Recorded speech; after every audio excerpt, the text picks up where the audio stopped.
PEFC Ouest est une association qui porte un certificat de groupe de gestion forestière durable PEFC. Elle regroupe des propriétaires forestiers, des entreprises d'exploitation et de travaux forestiers. Sont concernés par les contrôles l'ensemble de ses participants. Ils se sont engagés à respecter des règles de gestion forestière durable que nous devons vérifier. Tous les participants font l'objet de contrôles, qu'ils soient propriétaires forestiers privés ou publics, entreprises d'exploitation, entreprises de travaux forestiers. Lorsque le contrôle est réalisé, le contrôleur dispose d'une grille qui liste l'ensemble des écarts ou des conformités pour chacune des exigences PEFC.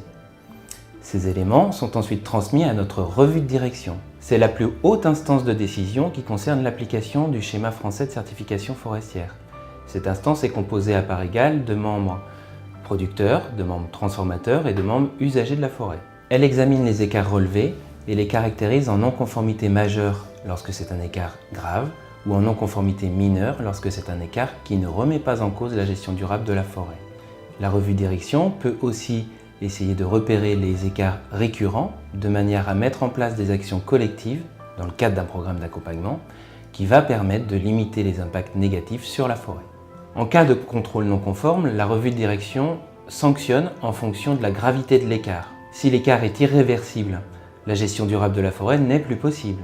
Dans ce cas, le participant est radié de la certification forestière PEFC pour une période définie. Par exemple, si le sol est entièrement déstructuré par le passage répété d'une machine forestière. Si l'écart remet en cause la gestion durable de la forêt mais est réversible, dans ce cas, le participant est suspendu, le temps de mettre en place une action corrective ou préventive. Par exemple, la traversée d'un ruisseau sans autorisation.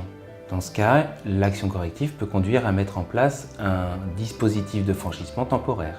L'écart classé en non-conformité mineure ne remet pas en cause la gestion durable de la forêt, mais néanmoins elle peut faire l'objet d'une action corrective ou d'une action préventive qui, elle aussi, sera suivie dans le temps. En moyenne, nous réalisons entre 60 et 70 contrôles de propriétaires par an. Sur le dernier exercice, 7 d'entre eux ont été radiés, 1 a été suspendu pour une période de 2 ans, 15 actions correctives ont été ou sont toujours suivies. De la même manière, nous réalisons entre 15 et 20 contrôles d'entreprises d'exploitation forestière ou de travaux forestiers par an. Sur le dernier exercice, nous n'avons radié aucune entreprise, mais 15 actions correctives ont été demandées. L'association PEFC Ouest est garante de la crédibilité de la gestion forestière durable PEFC sur son territoire de compétences.